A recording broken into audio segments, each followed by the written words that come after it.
환경에 환경에 의한 환경을 위한 이야기를 듣습니다. 여기는 GP지기 초대석입니다. 안녕하세요. 팟캐스트 GP지기 초대석입니다. 대한민국 곳곳에서 환경을 위해 힘쓰고 계시는 분들을 모시고 진솔한 이야기를 나눠봅니다. 네, 안녕하세요. 최 공지 좀 확인해 주세요입니다. 왜 최공지 좀 확인해 주세요인지는 제가 설명을 드릴 수 있을 것 같은데요. 저희 지식 채널 2주년 이벤트 1차 당첨자 발표를 했었는데 한스쌤 몇 분이 정보를 보내주셨죠? 그때 저희가 20분을 불렀는데 한 분께서 응답을 해주셨습니다. 너무 슬프게도 19분의 응답을 받지 못해서 저희가 2차 당첨자를 추첨을 하게 됐습니다. 한스쌤께서 제로웨이스트 에코키트를 받으실 9분 소개해 주실 수 있을까요? 네, 다시 저희들이 추첨을 했는데요.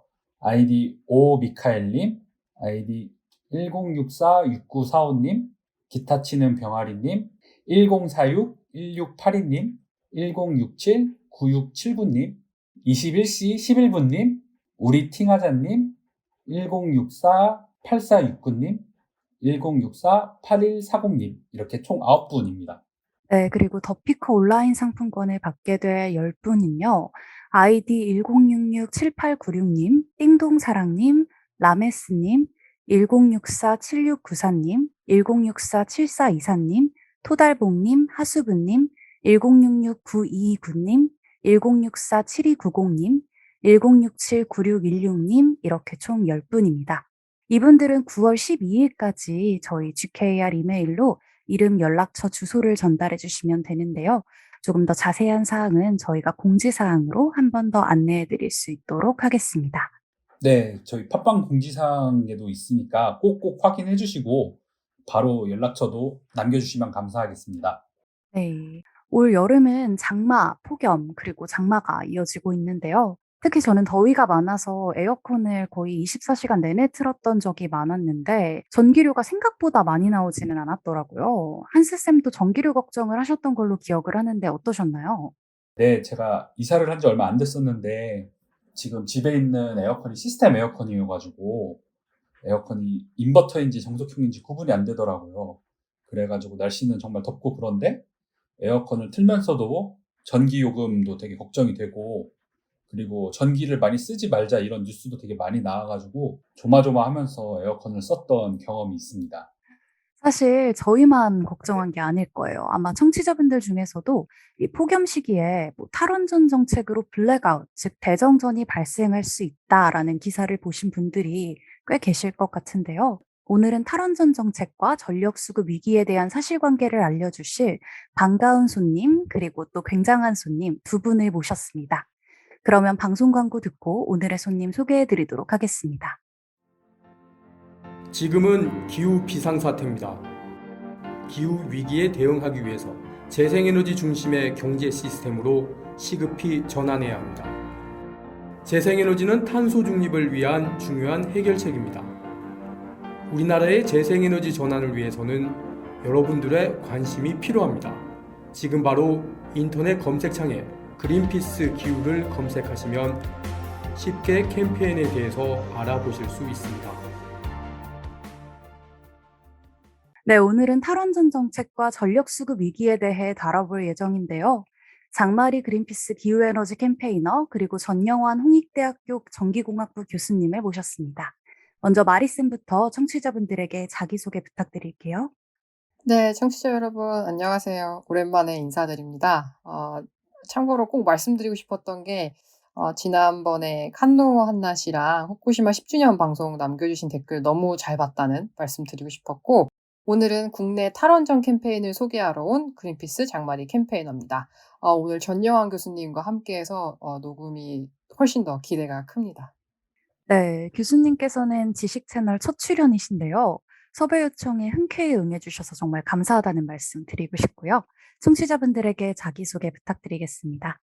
네, 안녕하세요. 홍익대학교 전자전기공학부 전용환입니다. 여러분 만나뵙게 되어서 반갑습니다. 특히 교수님은 그 에너지 전환 포럼에서도 공동 대표를 맡고 계신 것을 알고 있는데요. 그 에너지 전환 포럼이 무엇인지도 좀 짤막하게 소개도 해주시고 저희 팟캐스트에 출연을 하게 된 계기도 간단하게 좀 소개 부탁드립니다. 에너지 전환 포럼은 화석 에너지를 재생 에너지로 바꿔 나가자 하는데 공감하는 분들이 모여가지고 어떻게 우리가 에너지 전환을 경제적으로 안정하게 할 수 있을까 서로 토론하는 장을 마련했습니다. 그 에너지 전환 포럼은 그런 분들이 모여서 서로 정보를 공유하는 그런 포럼이라고 생각하시면 되겠습니다. 그리고 예전부터 그린피스에 대해서는 듣고 있었는데 우리나라에서도 이렇게 훌륭한 젊은 분들이 많이 모여가지고 환경을 위해서 노력을 많이 하고 있다 듣고 알고 있었습니다. 그런데 이번에 전기에 대해서도 궁금한 점이 많다고 그렇게 해서 제가 도움이 될 수 있을까 해서 출연하게 되었습니다. 네, 너무 감사드립니다. 제가 사실 에너지전환 포럼 2기 수료생이라 교수님의 강의 들었던 기억이 나거든요. 진짜 필기를 엄청 열심히 했는데. 네, 그러시네요. 제가 기억을 못해서 죄송합니다. 우선은 그 전기에 대해서 알려주신다고 해가지고 이제 모시게 되었는데, 전기에 대해서 일단은 가장 기초적인 그런 거부터 질문을 하면은 좋을 것 같아요. 우선은 저희들이 지금 생활에서 정말 다양하게 전기를 쓰고 있잖아요. 저희들이 얘기하는 전기와 전력의 차이점은 무엇인가요? 네, 우선 전기라고 하면 여러분들 뭐 초등학교 때부터 배웠을 겁니다. 이 전기라고 하는 건 도체에 전자가 이렇게 움직이면은 그게 이제 전기다 이렇게 배웠을 텐데요. 그래서 이 전기라고 하는 거는 그런 전자가 흐름으로써 발생하는 여러 가지 물리적인 현상을 전부 다 이제 통틀어서 이야기하는 가장 일반적인 용어라고 생각하시면 되고요. 특히 이제 번개도 전기고요. 정전기도 전기입니다. 전력이라고 하는 거는 집에서 쓰는 가전제품 보면은 100와트, 200와트 이렇게 용량이 적혀져 있지 않습니까? 이게 바로 전력입니다. 전력이라고 하는 거는 발전기에서 컨트롤해서 양을 이렇게 필요한 만큼 보내게 되잖아요. 그런 부분을 우리가 전력이다 이렇게 정의를 해서 쓰고 있습니다. 그런데 우리 일상생활에서는 사실 전기든 전력이든 크게 구분하지 않아도 상관이 없습니다. 그렇군요. 그러면은 우리나라에서는 전기를 얼마나 쓰는지, 이 우리나라의 평균 전력은 어떻게 되고, 또 언제 전력을 가장 많이 쓰는지도 소개해 주실 수 있으신가요? 네, 우리가 전기를 많이 쓸 때는 이제 발전기가 전력을 많이 생산한다는 이야기가 되지 않습니까? 그래서 우리가 에어컨을 많이 쓰니까 여름에 전기를 많이 쓰게 되고요. 또 겨울에는 우리 난방을 갖다 전기로 많이 하지 않습니까? 여름, 겨울 이렇게는 이제 전력을 많이 쓰고요. 우리가 최대 피크 이야기를 하는데 이게 뭔가 하면은 그 해 중에 가장 전기를 많이 쓰는 시점에서의 전력이 얼마였느냐. 이게 이제 중요하죠. 그래서 이 피크만큼 전력을 공급할 수 있도록 발전기를 건설을 해서 우리가 딱 같이 준비를 하고 있어야 정전 없이 전력을 안정적으로 공급을 할 수 있게 되는 겁니다. 혹시 그러면은 우리나라의 평균 전력은 어느 정도 될까요? 작년 같은 경우는 6만 1000메가와트 정도인데 그때는 이제 최대가 8만 9천 메가와트, 올 여름에는 9만 1000 메가와트 정도 되었고요. 작년에는 활동이 좀 저조했기 때문에 전력 사용량도 좀 줄었고요. 올해는 좀 많이 올라가 있는 그런 상태입니다. 그렇군요. 저희가 전기랑 전력에 대해서도 좀 간단하게 알아봤는데, 이제 그러면 정전에 대해서도 알아보면 좋을 것 같습니다. 혹시 정전은 어떻게 발생을 하는 건가요? 예, 정전이 발생하는 경우는 크게 두 가지로 나누어서 설명을 할 수 있습니다. 사용하는 그 소비 전력만큼 발전을 할 수 없을 때, 그러니까 설비가 부족해서 수요만큼 우리가 공급을 하지 못하면은 공급 못하는 그 지역은 정전이 발생하게 되는 거죠. 그리고 또 한 가지는 뭔가 하면은 설비는 충분한데 운영을 하다가 이게 송전망이 있지 않습니까? 고장이 나거나 사고가 나거나 그런 것들이 났을 때 그게 파급이 되어가지고 발전기가 탈락하는 그런 형태로까지 이제 진전이 되면은 또 전기가 모자라게 되잖아요.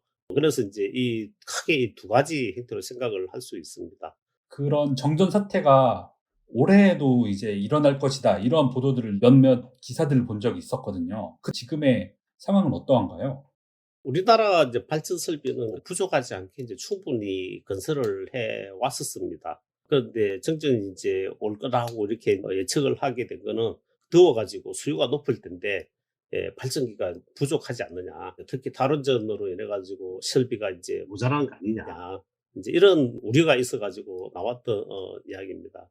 근데 이제 우리나라는 매 2년마다 점검을 해서 다시 세우고 있습니다. 그러니까 소비도 예측을 하고 또 설비를 갖다가 이제 점검을 해가지고 모자라면 다시 건설을 하고 남으면은 더 건설을 했던 계획도 또 줄이고 수정해서 수립을 하고 있기 때문에 뭐 설비가 모자라서 정전이 나는 경우는 사실 확률적으로 높지가 않다 이렇게 말씀을 드릴 수 있습니다. 확률적으로 또 수학적으로 이렇게 말씀을 해주시니까 뭔가 신뢰가 더 가는 것 같은데요.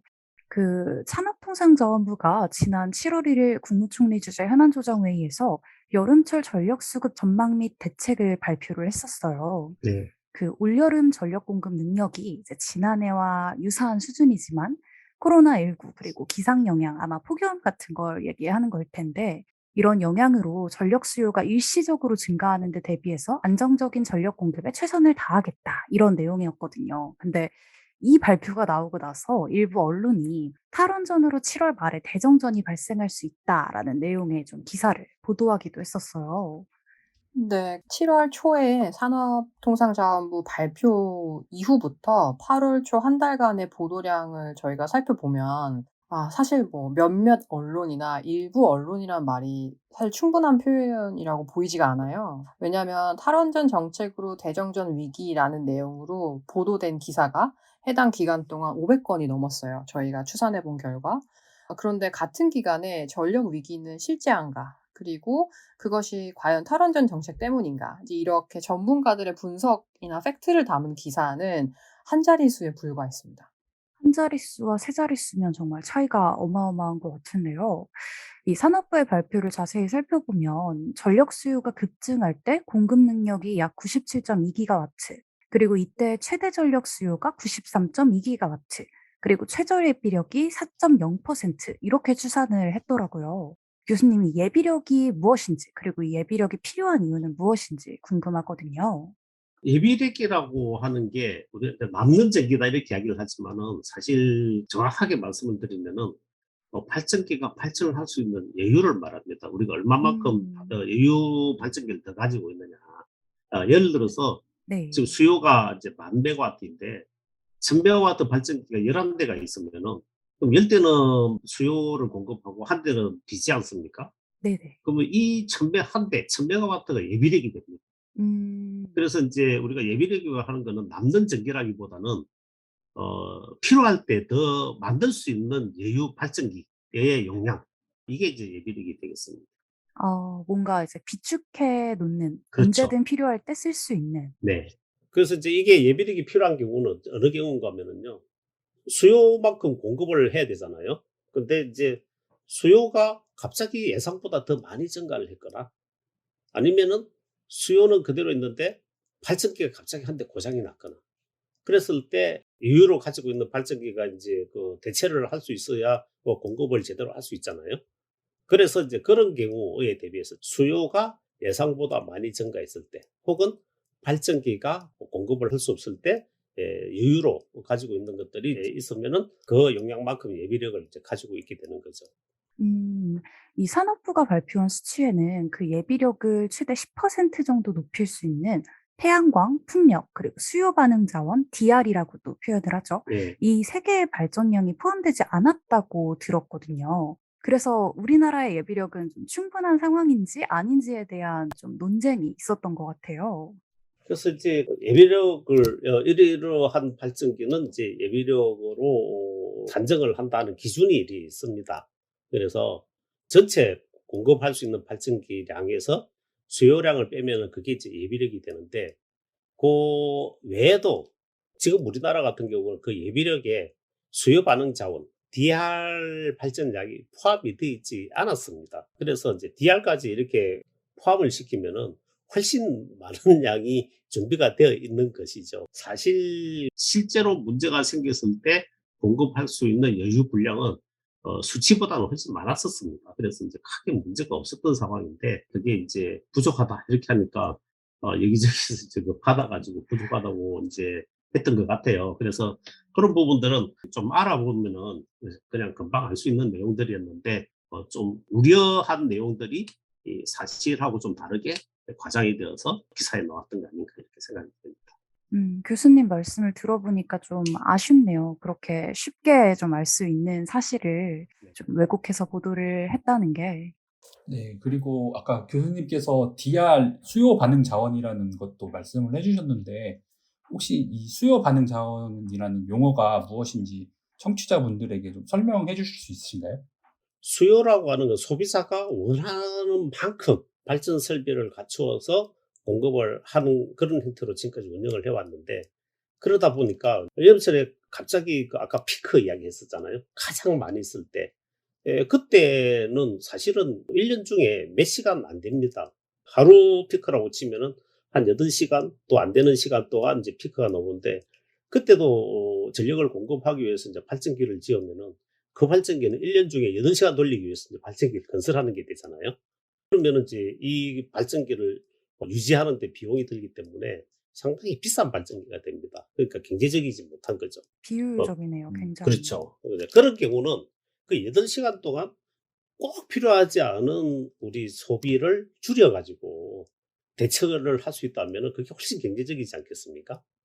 그래서 이제 그 디맨드 리스판스라고, 디맨드라고 하는 거는 우리 이제 소비 쪽에서 반응을 한다. 그 소비 수요 반응, 그러니까 소비자가 반응하는 이런 제도를 가지고 와서 정말 필요할 때 발전기를 건설하는 것보다 소비를 줄여서 대응을 하면 훨씬 경제적이기 때문에 이 제도를 우리가 도입을 해서 운영을 하고 있습니다. 그렇기 때문에 정말 피크가 와가지고 우리가 정전이 날 정도로 모자란다면은 이 DR 자원을 쓸 수가 있는 거죠. 그러니까 이것도 충분히 예비력을 포함을 할 수 있는 겁니다.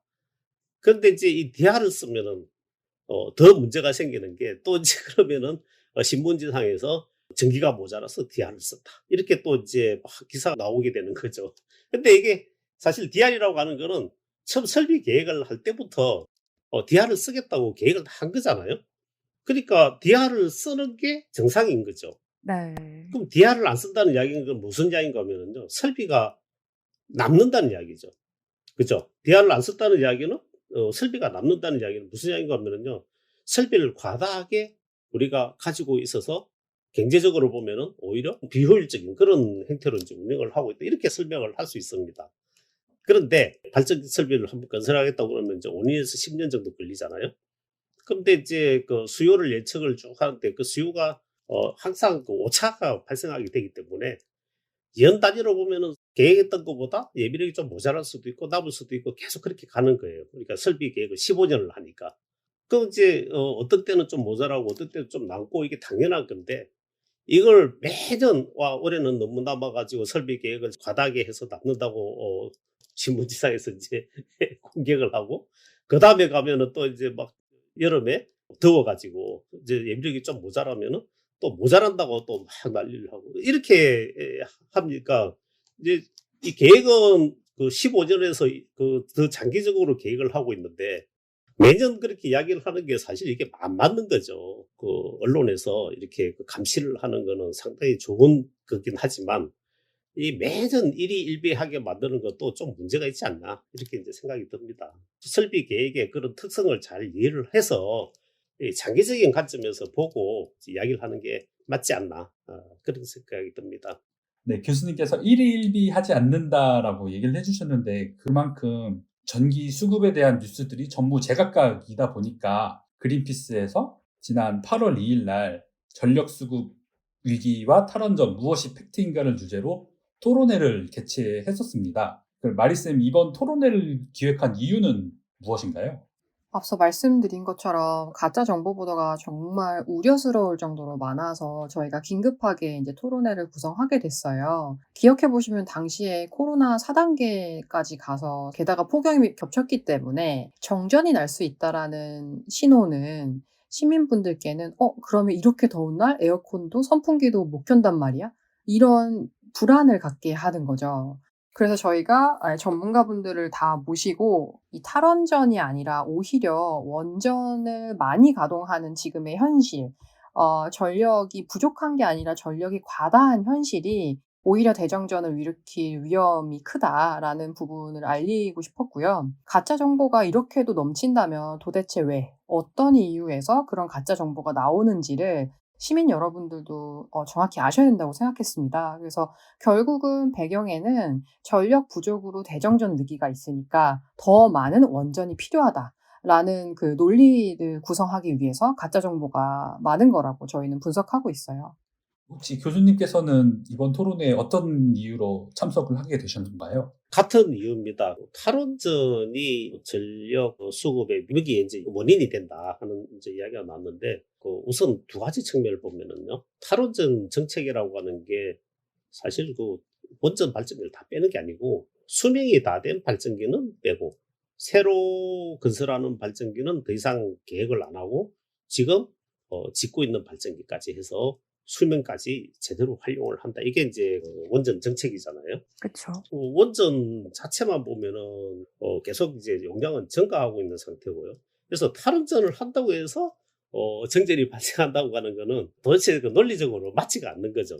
네, 마리슨과 교수님 두 분 다 같은 이제 계기로 이렇게 토론회에 참석을 해주신 것 같은데, 토론회 주제를 하나하나 좀 다뤄보면 좋을 것 같아요. 첫 번째는 이제 탈원전 정책이 전력 수급 위기를 일으킨다인데요. 마리쌤, 이 문재인 정부의 탈원전 정책으로 우리나라 원전의 발전량이 감소했나요? 이거 교수님께서도 앞에서 살짝 언급을 해주셨는데.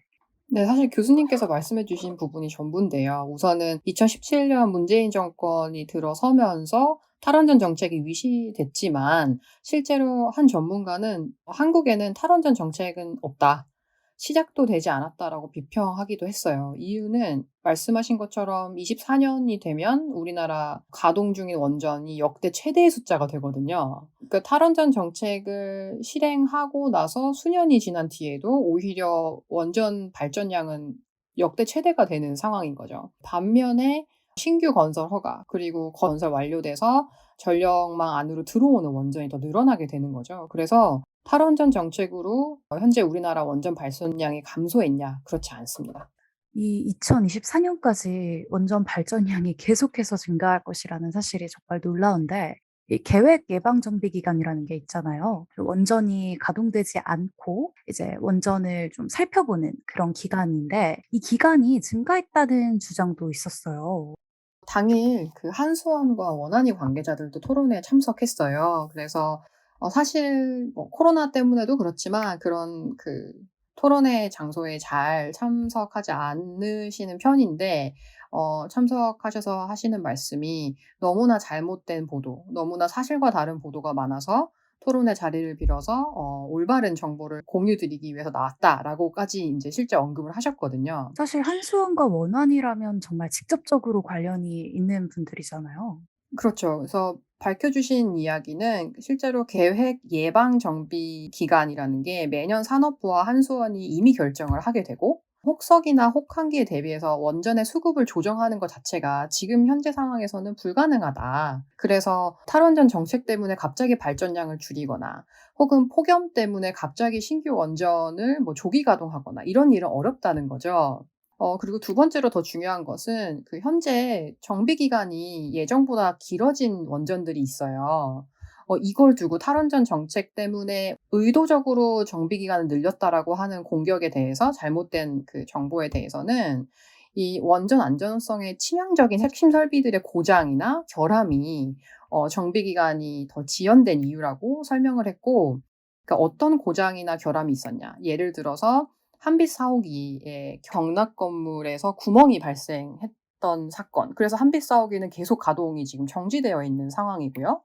예를 들면 지금 13기의 원전에서 방사능 누출을 그러니까 방지하는 경락 건물 내벽의 철판이 부식됐다. 근데 이 부식된 곳이 9,998건이나 됐대요. 게다가 시험 성적서를 위조한 그 부품 사건도 있어서 이것이 모두 예방 정비 기간을 계획보다 늘리게 된 원인이 됐다라고 설명을 해주셨어요. 이 계획 예방 정비 기간이 늘어나지 않을 수가 없었던 그런 상황인 것 같은데, 교수님께도 여쭤보고 싶은 부분이 있는데, 만약에 전력 수급 위기가 발생한다고 가정을 했을 때 원전이 정말 큰 역할을 할 수 있는지 궁금하거든요. 이제 전력 수급 위기라고 하는 게 항상 있을 수 있는 일이죠. 그리고 그때 기여를 하는 발전기는 모든 발전기가 다 기여를 합니다. 그러니까 굳이 원전이 우리가 있기 때문에 원전을 최대한 활용을 해야 되는 거고요. 예를 들어서 우리가 이제 예방 정비라고 하는 게 항상 쓸 수 있는 게 아니잖아요. 중간중간 이제 보수도 해야 되는데, 그래서 여름철, 겨울철은 이제 그 전기 소비가 많기 때문에 될 수 있는 대로 보수를 봄, 가을에 합니다. 그래서 이제 여름철에는 될 수 있는 대로 발전기를 다 많이 돌리게 하는 거죠. 그러면 우리가 예비력을 될 수 있는 대로 적게 가지고 가는 게, 그러니까 너무 많이 가지고 가면은 이제 경제성에서 문제가 생기잖아요. 그죠? 너무 적게 가지고 가면은 또 이제 안정성에 문제가 생기고. 그래서 이제 그 가장 그 계획을 잘하는 게 뭔가 하면은 적정한 예비력을 가지고 갈 수 있도록 계획을 하는 게 가장 좋은 거죠. 근데 이제 요즘 기사에 보면은 어떤 게 나오는가 하면은 뭐 탈원전하고 탈석탄 한다더니 여름에 전기가 모자라니까 뭐 석탄 다 돌렸다. 이런 이야기가 나오는데 사실 그 당연한 이야기잖아요. 있는 거는 됐을 때 풀로 써야 되는 거니까. 그래서 전기가 모자랄 때는 석탄이든 원전이든 왜 지금 쓰려고 준비를 해놨기 때문에 그건 다 써야지 맞는 거예요. 그래서 그게 쓰는 게 그게 잘못하는 게 아니고 오히려 잘하는 겁니다. 탈석탄을 한다고 하는 거는 석탄 발전기를 점점 이제 그 폐쇄감에서 재생에너지로 이제 대체를 해야 되는 거죠. 그러면은 석탄을 많이 안 돌려도 되는 거죠. 그래서 장기적으로 이제 그렇게 가는 게 우리 설비 계획의 이제 핵심이다. 이렇게 보시면 되고요. 풍력이나 태양광도 자기 출력 내는 것만큼 다 역할을 하는 겁니다. 모든 전원이 다 역할을 제대로 하기 때문에 전력을 공급을 하는 거다. 이렇게 생각하시면 되겠습니다. 네, 현재 에너지 믹스에서 각자가 최대한의 이제 그렇죠. 노력을 하는 거다. 이렇게 이해를 했는데, 네. 아까 마리쌤께서 잠깐 이런 말씀을 해주셨어요. 좀 토론회에서 원전이 오히려 대정전의 원인이 될 수 있다. 전력이 부족한 것보다 너무 많아서 대정전이 일어날 수 있다라는 말씀을 해주셨는데, 교수님께서는 어떻게 생각하시나요? 사실 제 1차 에너지 수급 계획 거의 한 10년 전에 이제 세웠는데 그때 당시에는 원전을 59%까지 하겠다고 그랬어요. 그때 문제가 이제 제기가 됐던 게 원전을 지으면은 여기저기 지을 수 없기 때문에 한 곳에서 몰아서 짓잖아요. 고리든 신고리든 울진이든 다 한 장소에 보면은 원전이 뭐 4개 이상씩 이렇게 들어가 있어요. 4개에서 6개씩. 석탄 발전기도 마찬가지인 게 발전기가 밀집되어 있으면은 혹시 그 부분에서 문제가 생기면은 그 지역의 발전기가 가동을 못하는 그런 상황이 만들어질 수 있습니다. 예를 들어서 작년에 태풍이 왔을 때 원자력 발전기 4개가 동시에 탈락을 했잖아요. 만약에 그게 그때 피크, 전력을 제일 많이 쓰는 시간대에 그런 일이 있었다고 그러면 사실 정전의 가능성은 다른 때보다 훨씬 높다. 이렇게 말씀을 드릴 수 있습니다. 그래서 공급할 수 있는 발전기 양이 부족하냐 아니냐 하는 부분도 있지만은 고장이 났을 때 파급되는 것도 중요하다고 그랬지 않습니까? 그런 경우 보면은 한 곳에 밀집되어 있는 것일수록 정전의 위험이 훨씬 높다. 이렇게 말씀을 드릴 수 있죠. 그래서 이런 식으로 밀집해서 짓는 것 자체가 상당히 위험하다. 이거는 우리가 이제 달걀을 보관할 때 한 소쿠리에다 다 보관하지 마라 그러잖아요. 나눠서 이렇게 보관을 해야지. 그 의미라고 생각을 하시면 됩니다. 그래서 한 곳에 이렇게 지으면 안 되는데 특히 원전 같은 경우는 부지를 확보하기 어렵기 때문에 한 곳에 많이 짓는 그런 이제 경향이 있는데 그런 측면에서 보면 원전이 오히려 정전의 위험을 갖다가 더 크게 하는 그런 요인이 있다 이렇게 말씀을 드릴 수 있죠. 사실 말씀해 주신 것처럼 원전 같은 경우에는 네. 이제 아무래도 바닷물을 사용해서 계속 열기를 식혀야 되니까 네. 바닷가에 위치할 수밖에 없고 또 입지 조건이 까다롭다 보니까 그렇게 밀집될 수밖에 없는 것 같아요. 이제 집중형 발전보다는 분산형 발전이 더 우리가 나아가야 할 방향이라고 봐도 괜찮을까요? 맞습니다. 그래서 이제 우리 분산형 이야기를 이야기한 지는 오래됐습니다. 그래서 이제 대표적인 이제 분산형 전원이 분산형으로 하려니까는 이제 작아야 되잖아요. 재생에너지를 이제 우리가 대표적인 분산형 전원이라고 그러는데 또 재생에너지라고 해서 다 분산형이만 되는 건 아니고 또 단지 형태로 크게 들어오는 것도 있고 작게 들어오는 것도 있고 그런데 기본적으로 재생에너지는 작은 것들을 모아서 단위 용량이 크지가 않잖아요. 전력 공급 안정성 측면에서 보면은 분산 전원이라고 하는 것이 도움이 되기도 하고 또 너무 이렇게 흩어져서 들어오면 이제 전체적으로 관리하기도 힘들잖아요. 이제 그래서 이제 그런 부분들이 있는데 우리가 관리하기 힘든 이런 부분들은 우리나라가 이제 IT 기술이 발전을 했잖아요. 그래서 IT 기술을 이용을 해가지고 흩어져 있는 것들을 중앙에서 모아가지고 컨트롤할 수 있는 이제 그런 인프라가 우리가 되어 있기 때문에 앞으로 분산 전원이 이렇게 확대가 되어도 안정적으로 공급을 할 수 있는 그런 인프라는 우리가 갖추고 있다 이렇게 말씀드릴 수 있겠습니다.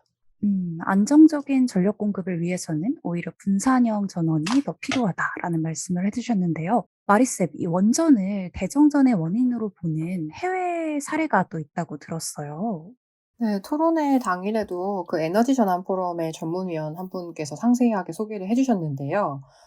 예를 들면 미국 캘리포니아에 굉장히 큰 대형 원전이 있어요. 디아블로 캐년이라고 하는데 캘리포니아도 굉장히 빠르게 지금 태양광 발전량을 늘린 곳이잖아요. 그러다 보니 태양광이 발전량이 증가하면 이제 전력이 가변성이 좀 높아지고 원전은 경직성 전원이다 보니까 수요 공급을 즉시 변동하기가 어렵잖아요. 그러다 보니 불시 정지의 가능성이 높아졌어요. 그러니까 이게 결국에는 앞서 교수님도 계속 설명하신 것처럼 전력망에 갑자기 이렇게 원전처럼 대형 전원이 불시 정지가 되면 훨씬 더 큰 부담을 전력망에 끼치게 되고 이게 결국에 정전으로 이어질 위험이 크다는 거죠.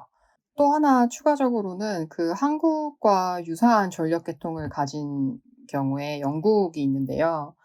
작년에 재생가능 에너지 발전량이 역대 최고치를 기록하면서 전력의 수요가 줄어들게 됐어요. 그래서 결국에는 사이즈웰 B 원전이라는 게 있는데 이의 출력을 5개월 동안 50%나 감발을 하게 됩니다. 그리고 좀 중요하게 기억해야 하는 부분은 이게 한국에도 이미 당도한 문제점이라는 거예요. 왜냐하면 한국 역시도 계속해서 태양광 발전 비중이 증가하고 있잖아요. 그러다 보니 이미 작년부터 휴일이나 연휴 기간 중에 신고리 3, 4호기 원전의 출력을 20%씩 줄였어요. 결국에는 한국도 지금 아직 우리가 훨씬 그 태양광 발전량을 늘려야 되는 숙제가 더 큰데 이렇게 증가하는 상황에서 원전이 전력망에 미치는 부담이 훨씬 더 가시화가 이미 되어 있다. 그래서 결론적으로는 지금 원자력 업계가 신규 건설을 촉구하는 신한울 3, 4호기 이게 굉장히 큰 부담이 될 수 있다는 게 신규로 건설한 원전뿐 아니라 현재 가동 중이거나 건설 중인 대형 원전들이 이미 대정전 위기를 미칠 수 있는 전력 수급 안전에 큰 과제가 됐다라는 의미가 된 거죠. 네. 교수님과 마리쌤의 설명을 듣고 나니까 정말 확 이해가 되는 것 같습니다. 네, 다시 저희 토론의 첫 번째 주제가 탈원전이 전력 수급 위기를 일으킨다라는 것이 주제였는데 저희 녹음일이 8월 31일인데 결론적으로 7, 8월의 전력 수급 현황은 어땠었나요? 네, 그래서 이미 대정전이 없이 저희가 잘 지나왔다는 걸 모두 확인하셨을 텐데요. 당일 토론회에 한국전력거래소의 개통운영처를 담당하고 계시는 처장님이 참여를 하셨어요. 그래서 처장님도 굉장히 그 잘못된 보도가 나가는 거에 우려가 크셨는데 어쨌든 당시에 굉장히 큰 화제가 됐던 전력 피크, 이때도 예비력이 11%로 안정적인 상황이었다. 그리고 뒤에 이어지는 설명이 훨씬 더 중요했었는데요. 지금까지 한국에 마련된 태양광 발전량이 전력 수급과 공급 능력에 굉장히 큰 기여를 하고 있다는 부분도 굉장히 강조해서 설명하셨고 또 상세한 데이터로 소개해 주셔서 큰 도움이 됐습니다. 딱 태양광 발전 이야기를 해주셔서 마지막 주제로 넘어가기 자연스러울 것 같은데요. 마지막 주제는 재생에너지가 전력 수급에 도움이 되지 않는다였어요. 아무래도 기후위기 대응을 위한 2050년 탄소 중립 목표를 달성하기 위해서는 에너지 전환이 정말 필수적이잖아요. 교수님, 지난 7월 폭염 당시에 더울 때 1.7%밖에 도움이 안 되는 풍력 태양광이라는 기사를 제가 봤던 기억이 있거든요. 정말 태양광이나 풍력 같은 재생에너지가 전력 수급에 도움이 되지 않는 것인지 이미 저희가 답을 다 한 것 같긴 하지만 한 번 더 말씀 부탁드리겠습니다.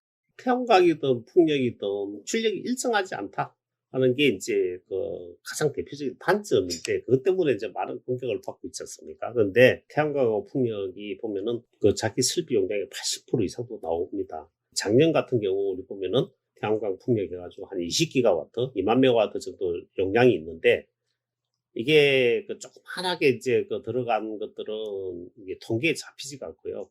전력거래소에 통계가 잡히는 용량이 그 이제 4분의 1밖에 안 돼요. 4분의 1만 가지고 보니까 이제 그 기여도가 뭐 전체의 1. 몇 프로다 이렇게 이제 이야기가 나왔는데 사실은 소비 패턴을 보면은 한 11시부터 2시, 3시까지가 가장 전기를 많이 쓰는 시간대인데 그렇죠. 제일 더울 때죠. 근데 실제로 소비 패턴을 보면은 이게 한 5시에서 7시가 제일 높고요. 그 시간대가 이제 줄어들었어요. 그 이유가 뭐냐면 이제 통계는 잡히지 않지만 그 소비를 줄이는 역할을 한 거죠. 태양광이. 그래서 피크가 이동을 했다. 이렇게 이제 표현을 하는데 실제로 피크가 이동한 게 아니고 그 시간대에 태양광이 출력을 많이 내가지고 발전기가 우리가 이제 순수요라고 그러는데 그 전체 수요 중에서 재생에너지가 이제 그 공급하는 수요를 빼고 나면은 나머지 이제 수요만큼은 다른 발전기로 공급을 해야 되잖아요. 그렇게 보이는 요 수요 패턴을 보니까 이게 이제 태양광이 점점 많아지면은 곡선 자체가 모양이 바뀌게 되는 거죠. 그래서 기여를 안 하는 게 아니고 오히려 낮에 기여를 많이 해서 반대의 현상이 이제 생기는 낮에 에너지를 이제 너무 많이 나올 때는 저장을 해야 될 그런 필요성이 이제 앞으로 이제 발생을 하게 되는 겁니다. 네, 정말 그렇겠네요. 한낮에 이렇게 햇빛이 쨍쨍할 때 우리는 덥지만 또 태양광 발전은 아주 잘 될 수 있는 그런 시간이기 때문에 그랬던 것 같은데 이 전력거래소에 등록되지 않은 가정용, 자가용 태양광, 그리고 소규모 태양광 발전소 같은 비계량 설비를 좀 집계할 수 있는 방법이 있을까요? 그 당연히 이제 그걸 해야 되는 겁니다. 왜냐하면은 앞으로 이제 재생에너지가 많아지면은 어떻게 발전하고 있는지 다 모니터링을 해야 되겠죠. 그래서 아까 말씀드렸듯이 해외에서는 그걸 하고 싶어도 IT 설비, 인프라 자체가 잘 안 돼 있는 경우들이 많잖아요. 우리나라는 코로나 이번에 방역 시스템에서 보듯이 개인 하나하나도 다 모니터링을 하잖아요. 이러한 설비를 IT 인프라로 다 모니터링을 하고 예측을 하고 제어를 할 수 있는 그런 시스템을 갖춰간다 그러면은 작은 재생에너지도 안정적으로 활용을 할 수 있는 형태로 가게 될 거고요. 이런 기술은 우리가 유럽이나 미국에도 수출을 해서 우리 또 산업에도 크게 이바지할 것으로 기대를 하고 있습니다. 그리고 아까 태양광 이야기를 해주시면서 그 ESS 에너지 저장 장치에 대해서도 언급을 해주셨잖아요. 태양광하고 풍력의 단점, 특히 이제 태양광은 낮에만 이제 또 전력을 공급을 하고 밤에는 못하기 때문에 이런 부분들은 저장을 할 필요가 생기는 거죠. 햇빛이 이제 좋을 때는 출력이 많고 바람이 안 불거나 또 구름이 낄 때도 있잖아요. 그런 경우는 이제 또 그 저장을 한 에너지를 가지고 쓰고 이렇게 해야 되기 때문에 이제 저장 장치가 상당히 중요하게 될 거고요. 그 다음에 또 하나는 뭔가 하면은 저장으로만 또 해결하기 힘드니까 이걸 갖다가 또 잘 컨트롤 해가지고 지역적으로 분배를 잘하는 시스템도 개발을 해야 되고 또 그런 운영 기술도 이제 개발을 해야 되는 거죠. 그래서 이 부분은 이제 우리가 기술로 가는 거기 때문에 충분히 커버할 수 있다 이렇게 생각을 하고 있습니다. 네. 그리고 마리쌤께도 여쭤보고 싶은 것이 있는데 이 재생에너지로 전환을 했을 때 전기료가 인상될 수 있다라는 우려의 목소리도 있다고 들었어요. 네. 두 가지에 대해서 인제 답변을 드릴 수 있을 것 같아요. 근데 우선은 이 부분도 너무나 배경을 가지고 의도를 가지고 가짜 정보로 잘못 확산된 그 프레임이 된 언론 보도가 많아서 인제 이 부분도 굉장히 안타깝게 생각하는 지점인데 첫 번째는 일부 언론이 주장하는 것처럼 전기료 인상이 다만 탈원전 정책 때문이냐? 그렇지 않아요. 원전을 줄이면서 전기 공급이 원활해지지 못해 전기료가 오른다라는 지적이 많은데 사실관계가 부합하지 않죠. 왜냐하면 지금은 전기 공급이 원활하지 못한 상태가 아니고 과다한 상태니까요. 그리고 이번에 그 그린 뉴딜 한라인에서 저희 다울쌤이 전기료에 대해서 굉장히 연호쌤과 상세하게 다뤄주셨잖아요. 본래적으로 한국의 전기료 상황이 연료비 연동제가 반영이 제대로 되지 못하는 점, 예를 들면 할인 혜택이 본래 정책 의도와 다르게 너무나 많은 사람들, 예를 들면 취약계층의 전기료를 감당해 줘야 하는 정책이 취약계층이 아닌 고위급 관계자들에게도 전기료를 깎아주게 되는 이제 이렇게 잘못된 정책을 개선이 돼야 되는 상황이다. 그래서 탈원전 정책 때문은 아니다. 두 번째는 에너지 전환에 지금 비용이 투입되어야 하는 것은 사실이에요. 그리고 그것이 전기료 인상에 영향을 미칠 수는 있어요.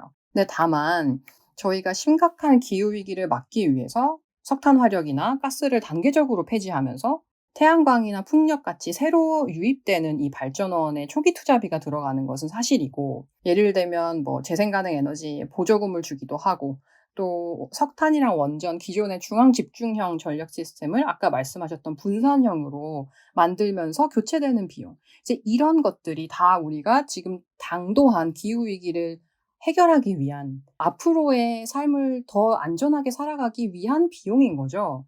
그래서 이런 비용 없이 기후위기라는 거대한 재앙은 피할 수 없는 거다. 그리고 원전이 미칠 수 있는 돌이킬 수 없는 방사능 오염, 이것을 없애고 더 안전한 에너지로 전환하는데 비용 투입이 되는 그것이 결과적으로 전기료 인상이 일부 되는 것으로 결론 지어지는 것이 그렇게 잘못된 일인가라는 반문을 좀 하고 싶고요. 저희 그린피스가 KBS와 같이 연초에 진행했던 설문조사가 있었어요. 그래서 기후위기에 저희가 대응하기 위해서 전기료 인상이 되는 부분을 수용하겠냐라는 물음에 무려 80% 가까운 시민분들이 수용할 수 있다라고 하셨어요. 최근에 IPCC 보고서 발표 기억하시죠? 저희 모두 굉장히 놀랐던 혹은 예상했던 결과이기도 했지만 예정보다 1.5도로 지구 온도가 상승하는 시간이 훨씬 빨라졌다. 그리고 그로 인해서 저희가 막을 수 없는 극한 기상이변 현상이 10배 가까이 더 많이 일어난다는 거죠. 그래서 저희는 지금 전기료 인상을 두고 에너지 전환 그리고 기후위기 대응을 위해 투입하는 비용 이런 논의에 지금 막혀있을 시간이 없다라는 부분을 좀 절박한 심정으로 말씀드리고 싶고요. 교수님도 다른 생각이 있으실 것 같아요. 지금 에너지 전환이라고 하는 게 사실 우리가 이제 기후 위기에서 시작을 한 거잖아요. 이산화탄소, 또 메탄 등 이제 온실가스를 이제 감축을 시키는 게 이제 사실은 목표예요. 그렇게 하려고 하다 보니까 온실가스를 줄일 수 있는 방법이 지금 발전 쪽에서는 석탄을 줄이고 재생에너지를 할 수밖에 없는 상황이고, 그렇게 하다 보니까는 초기 투자비가 들어가는 거죠. 장기적으로 보면은 우리가 발전을 하기 위해서 외국에서 수입해오던 연료를 자연에너지를 쓰기 때문에 이제 연료비가 장기적으로 안 들어가는 그런 장점이 있잖아요. 지금까지 우리가 에너지를 만들기 위해서 수입을 해오던 연료비를 가지고 우리 장치 산업으로 우리나라에 이제 깔게 되면은 사실 그게 이제 우리나라 산업으로 이제 가게 되는 거기 때문에 장기적으로 보면 이제 이익이죠. 근데 그 전환, 우리가 이제 에너지 전환이라고 이야기를 하는 게 그 전환기가 이제 문제가 되기 때문에 이 전환을 어떻게 잘 할 것인가 하는 게 이제 지금의 이제 우리 과제라고 이제 생각이 듭니다. 그래서 이 전환기에는 전기요금도 오를 수밖에 없고요. 설비가 이제 변화되면서 생기는 여러 가지 이제 공급의 안정성 문제라든지 생길 거예요. 왜냐하면은 가보지 않은 길을 가는 거잖아요. 새로운 시스템에 새로운 기술을 개발해 가면서 이제 가야 되는 거기 때문에 그 길이 쉽지가 않다. 그렇지만 우리가 가야 되는 길이다. 그렇게 말씀드릴 수 있겠습니다. 네. 그리고 정말 마지막 질문인데 마리쌤께 질문을 드리고 싶어요. 원전이 기후위기의 유일한 대안이다. 2050년 탄소 중립 목표에 기여할 것이다. 이런 주장들도 좀 넘쳐나고 있는 상황인데 어떻게 생각하시나요? 우선 원전이 기후위기의 대안이 아니라 더 큰 위협이라는 말씀을 꼭 강조드리고 싶어요. 일각에서는 원전이 탄소 배출을 하지 않는다는 이유만으로 기후위기의 대안이라고 주장하지만 사실 이것이 어떻게 대안으로 활용될 수 있느냐에 대해서는 누구도 제시하지 않아요. 이제 이를테면 2050년까지 석탄과 가스 발전을 다 원전으로 대체한다고 했을 때 지금 저희가 소비하는 전력량을 감안하면 앞으로 2050년까지 최소 70기 이상의 신규 건설은 필요한 상황이거든요. 우리나라에 말씀하시는 거죠? 네, 한국에만. 그러니까 이 비현실적인 원전의 부지라든지 안전성 문제, 그리고 무엇보다 원전에 2기의 원자로가 지어지는데 이 원전을 완성하기 위해서 지난 10년 동안 건설 기간이 10년이 걸렸대요. 그러니까 도저히 채울 수 없는 이 비현실적인 전제들을 충족해야지만 가능한데 이런 설명은 이어지지 않는다. 다만 원전이 기후위기의 대안이다. 왜? 탄소 배출하지 않아서. 이렇게 굉장히 일편적으로 얘기가 되는 상황이 굉장히 우려스럽고요. 또 다른 하나는 작년 8월에 국제 신용평가사 무디스에서 아주 흥미로운 분석 자료를 발표했어요. 미국 원전이 대부분 기후위기 리스크에 노출이 되어 있다는 거예요. 근데 이런 분석 자료가 어떤 배경에서 나왔냐? 2017년부터 스위스, 독일, 스웨덴, 이제 프랑스 이렇게 유럽 전체에서 운영하는 원전이 이상고온 때문에 냉각수 과열이나 냉각수가 아예 상실되는 위험을 배경으로 원전을 잇따라 가동 정지하고 스위스 같은 경우에는 순차적으로 원전 폐쇄를 결정했거든요. 이 외에도 정말 다양한 사례가 원전이 기후위기의 대안이 아니라 오히려 안전성 문제, 냉각수의 확보 문제 등등으로 오히려 기후위기 시대에 더 큰 위협이 되고 있다라는 사례가 참 많아서 꼭 좀 강조해서 설명을 드리고 싶었습니다. 아까 제가 원전이 이제 바닷가에 있을 수밖에 없다라고 말씀을 드렸는데 정말 기후위기로 인한 뭐 해수면 상승이라던가 뭐 가을 태풍이라던가 이런 영향을 안 받을 수가 없겠죠. 네, 그래서 결과적으로 대정전을 일으킬 수 있는 원인은 오히려 원전에 있다, 지금 상황에서. 그리고 기후위기가 더 강화될수록 원전 역시 더 큰 위협에 노출된다. 이렇게 좀 정리해 볼 수 있을 것 같네요. 네, 진짜 전력 수급 위기의 현실적인 대안이 원전이 아니라 비현실적인 주장이었다는 생각이 듭니다. 마지막으로 그 교수님하고 마리쌤 이번 토론회에 참석하시면서 어떤 소감이셨는지 부탁드립니다. 먼저 교수님은 어떠셨었나요? 예, 뭐, 탈원전 정책이 정전의 위기다에 시작을 해가지고 이제 오늘 또 여기까지 왔는데, 사실 탈원전 정책하고는 크게 관계가 없고, 에너지 전환이라고 하는 게 기후위기에서 가지 않을 수 없는 길이고, 그걸 어떻게 우리가 안정적으로 제대로 해 나갈 수 있느냐 하는 게 이제 우리 앞으로 목표잖아요. 그런 기술적인 여러 가지 뒷받침을 가지고 우리가 전력은 안정적으로 공급을 할 수 있도록 우리가 만들어 나갈 수가 있다. 이렇게 말씀을 드릴 수 있겠습니다. 네, 오늘 되게 복잡하고 좀 어려울 수 있는 문제를 최대한 잘 설명해보고 싶었는데 교수님 없으면 안 됐을 것 같아요. 예, 교수님이 계셔가지고 저도 좀 더 마음을 놓고 하고 싶은 얘기를 좀 드릴 수 있었어요. 근데 청취자 여러분들 듣기에도 좀 편안하셨으면 하고 바라보고요. 교수님이 중요한 부분 짚어주셨지만 저도 두 가지만 좀 더 이제 강조를 한 번 더 드리고 싶어요. 그래서 신규 원전을 건설하는 것은 오히려 대정전 위기를 높이는 거다. 그리고 지금 건설 중이거나 건설된 원전이 더 큰 문제다.